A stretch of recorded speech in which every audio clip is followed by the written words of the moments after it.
ओम शांति। 11 सितंबर की मुरली के मधुर महावाक्य हैं। मीठे बच्चे, तुम बाप के पास आए हो अपने कैरेक्टर सुधारने। तुम्हें अभी दैवीय कैरेक्टर बनाने हैं। प्रश्न है, तुम बच्चों को आंख बंद करके बैठने की मना क्यों की जाती है? उत्तर है, क्योंकि नज़र से निहाल करने वाला बाप तुम्हारे सम्मुख है। अगर आंखें बंद होगी तो निहाल कैसे होंगे? स्कूल में आंखें बंद करके नहीं बैठते। आंखें बंद होगी तो सुस्ती आएगी। तुम बच्चे तो स्कूल में पढ़ाई पढ़ रहे हो, यह सोर्स ऑफ इनकम है। लाखों पद्मों की कमाई हो रही है। कमाई में सुस्ती उदासी नहीं आ सकती। ओम शांति। मीठे मीठे रूहानी बच्चों प्रति बाप समझाते हैं। यह तो बच्चे जानते हैं कि रूहानी बाप परम धाम से आकर हमको पढ़ा रहे हैं। क्या पढ़ा रहे हैं? बाप के साथ आत्मा का योग लगाना सिखलाते हैं, जिसको याद की यात्रा कहा जाता है। यह भी बताते हैं, बाप को याद करते करते मीठे रूहानी बच्चे, तुम पवित्र बन अपने पवित्र शांति धाम में पहुंच जाएंगे। कितनी सहज समझानी है। अपने को आत्मा समझो और अपने प्रीतम बेहद के बाप को याद करो, तो तुम्हारे जन्म जन्मांतर के पाप जो हैं वह भस्म होते जाएंगे। इसको ही योग अग्नि कहा जाता है। यह भारत का प्राचीन राजयोग है, जो बाप ही हर 5000 वर्ष के बाद आकर सिखलाते हैं। बेहद का बाप ही भारत में इस साधारण तन में आकर तुम बच्चों को समझाते हैं। इस याद से ही तुम्हारे जन्म जन्मांतर के पाप कटते जाएंगे, क्योंकि बाप पतित पावन है और सर्वशक्तिमान है।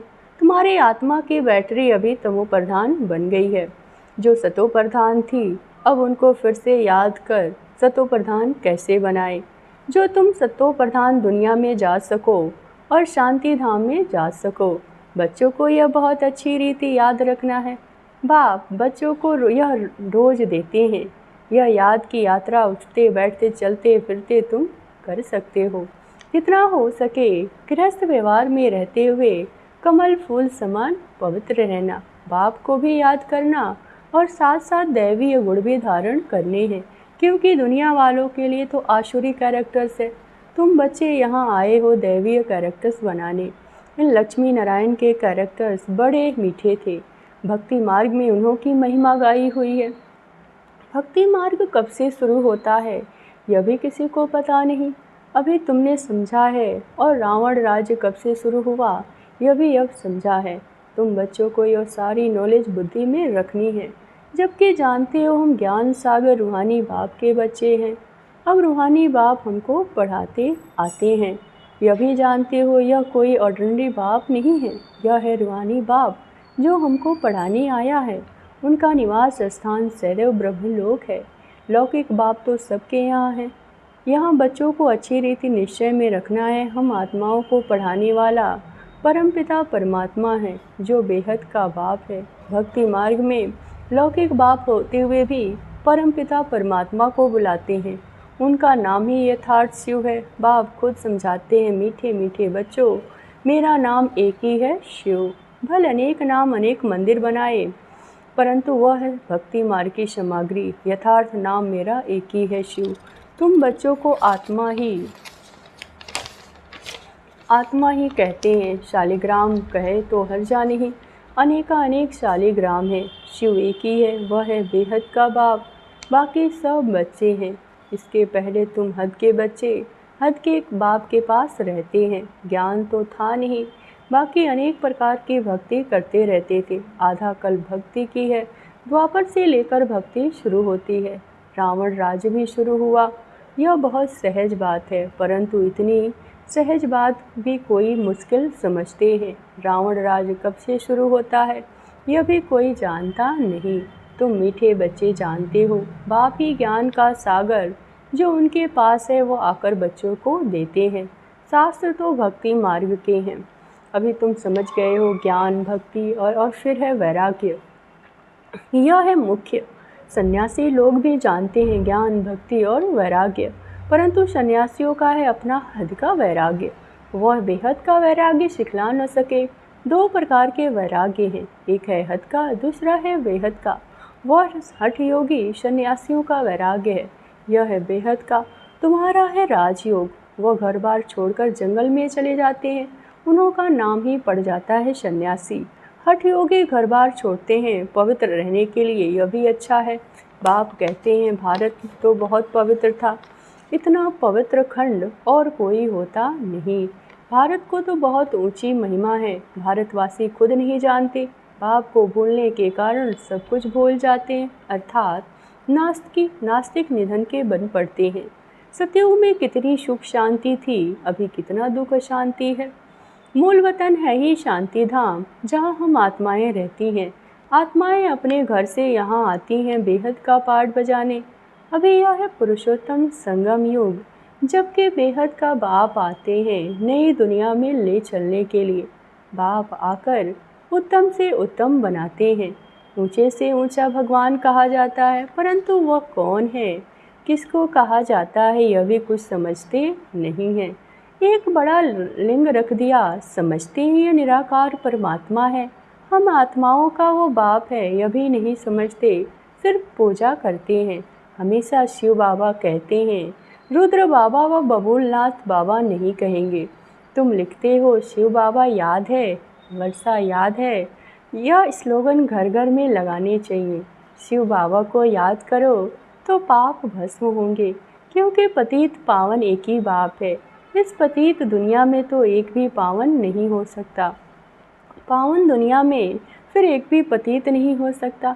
शास्त्रों में तो सब जगह पतित लिख दिए हैं। त्रेता में भी कहते हैं रावण था, सीता चुराई गई, श्री कृष्ण के साथ कंस था, जरासंधि हिरण्यकश्यप आदि दिखाए, श्री कृष्ण पर कलंक लगा दिए। अब सतयुग में यह सब तो हो न सके, कितने झूठे कलंक लगाए। बाप पर भी कलंक लगाए तो देवताओं पर भी कलंक लगाए। सबकी ग्लानि करते करते तो बाप कहते हैं यह याद की यात्रा है, आत्मा को पवित्र बनाने की। पावन बन फिर पावन दुनिया में जाना है। बाप 84 का चक्र भी समझाते हैं। अभी तुम्हारा यह अंतिम जन्म है, फिर घर जाना है। घर में शरीर तो नहीं जाएगा ना, सब आत्माएं जानी है। इसीलिए मीठे मीठे रूहानी बच्चों, अपने को आत्मा समझकर बैठो, देह नहीं समझो। और सत्संगों में तुम देह अभिमानी हो बैठते हो। यह बाप कहते हैं देही अभिमानी होकर बैठो। जैसे मरे में यह संस्कार है, मेरे में यह संस्कार है, मैं ज्ञान का सागर हूँ। तुम बच्चों को भी ऐसा बनना है। बेहद का बाप और हद के बाप का कंट्रास्ट भी बताते हैं। बेहद का बाप बैठ तुमको सारा ज्ञान समझाते हैं। आगे नहीं जानते थे अभी सृष्टि चक्र कैसे फिरता है, उनका आदि मध्य अंत और चक्र की आयु कितनी है, सब बतलाते हैं। भक्ति मार्ग में तो कल्प की आयु लाखों वर्ष सुनकर घोर अंधियारे में डाल दिया। नीचे ही उतरते आए, कहते भी हैं ना, जितना हम भक्ति करेंगे उतना बाप को नीचे खींचेंगे। बाप आकर हमको पावन बनाएंगे। बाप को खींचते हैं क्योंकि पतित हैं, बड़े दुखी बन जाते हैं। फिर कहते हैं हम बाप को बुलाते हैं। बाप भी देखते हैं बिल्कुल दुखी तमो प्रधान बन गए हैं। 5000 वर्ष पूरे हुए तब फिर आते हैं। यह पढ़ाई कोई इस पुरानी दुनिया के लिए नहीं है, तुम्हारी आत्मा धारण कर साथ ले जाएगी। जैसे मैं ज्ञान का सागर हूँ, तुम भी ज्ञान की नदियाँ हो। यह नॉलेज कोई इस दुनिया के लिए नहीं है, यह तो छीछी दुनिया है, छीछी शरीर है, इसको तो छोड़ना है। शरीर तो यहाँ पवित्र हो नहीं सकता। मैं आत्माओं का बाप हूँ, आत्माओं को ही पवित्र बनाने आया हूँ। इन बातों को मनुष्य कुछ भी समझ नहीं सकते, बिल्कुल ही पत्थर बुद्धि पतित है, इसीलिए गाते हैं पतित पावन। आत्मा ही पतित बनी है, आत्मा ही सब कुछ करती है। भक्ति भी आत्मा ही करती है, शरीर भी आत्मा लेती है। अब आप कहते हैं मैं तुम आत्माओं को साथ ले जाने आया हूँ। मैं बेहद का बाप तुम आत्माओं के बुलावे पर आया हूँ। तुमने कितना पुकारा, अभी तुम ही बुलाते रहते हो, हे पतित पावन। ओ गॉड फादर, आकर इस पुरानी दुनिया के दुखों से, डेविल से लिबरेट करो। हम सब घर चले जावें, और तो कोई को पता नहीं कि हमारा घर कहाँ है। घर में कैसे कब जाएंगे, मुक्ति जाने के लिए कितना माथा मारते हैं, कितने गुरु करते हैं। जन्म जन्मांतर माथा मारते चले आए। वे लोग गुरु लोग जीवन मुक्ति के सुख को तो जानते नहीं, वे चाहते हैं मुक्ति, कहते भी हैं विश्व में शांति कैसे हो।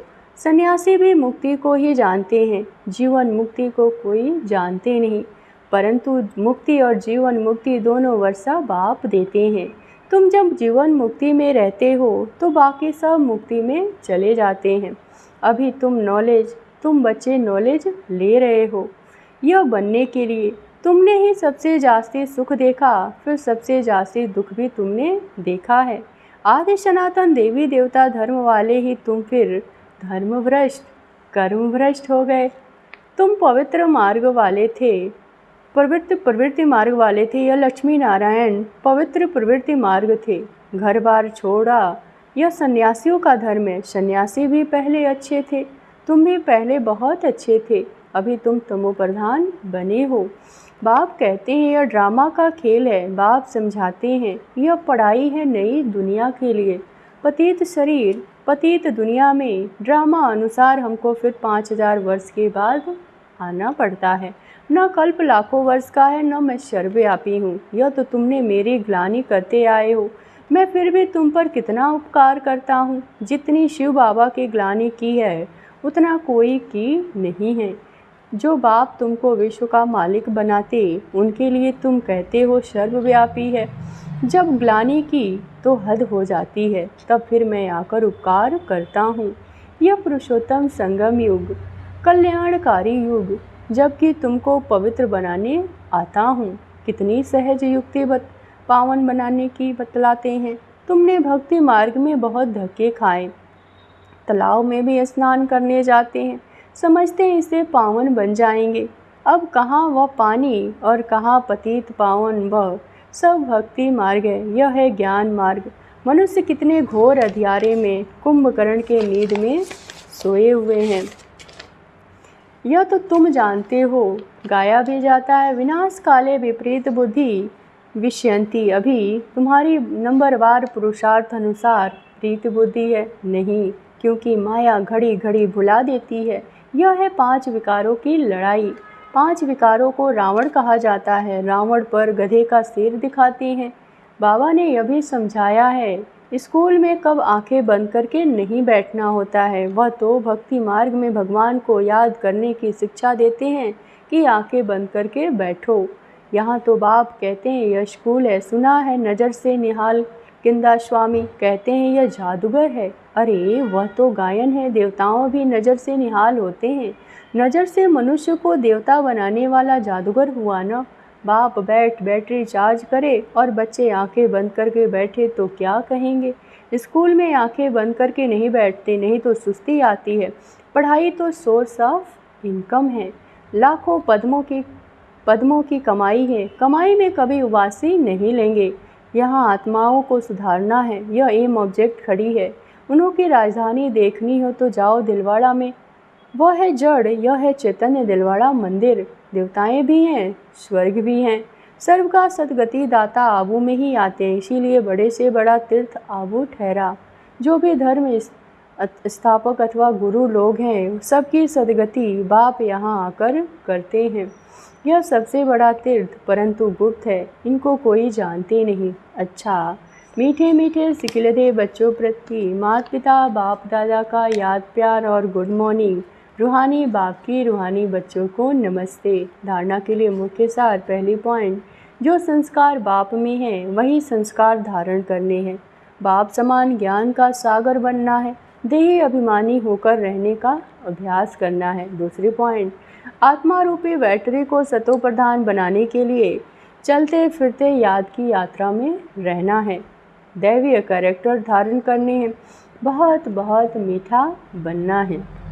वरदान, त्रिकालदर्शी बन। दिव्य बुद्धि के वरदान को कार्य में लगाने वाले सफलता संपन्न भव। बाप दादा ने हर बच्चे को दिव्य बुद्धि का वरदान दिया है। दिव्य बुद्धि बाप को अपने आपको और तीनों कालों को स्पष्ट जान सकते हो, सर्व शक्तियों को धारण कर सकते हो। दिव्य बुद्धि वाली आत्मा कोई भी संकल्प को कर्म व वाणी में लाने के पहले हर बोल व कर्म के तीनों काल जानकर प्रैक्टिकल में आती है। उसके आगे पास्ट और फ्यूचर भी इतना स्पष्ट होता है जितना प्रेजेंट स्पष्ट है। ऐसे दिव्य बुद्धि वाले त्रिकालदर्शी होने के कारण सदा सफलता संपन्न बन जाते हैं। स्लोगन है, संपूर्ण पवित्रता को धारण करने वाले ही परमानंद का अनुभव कर सकते हैं। ओम शांति।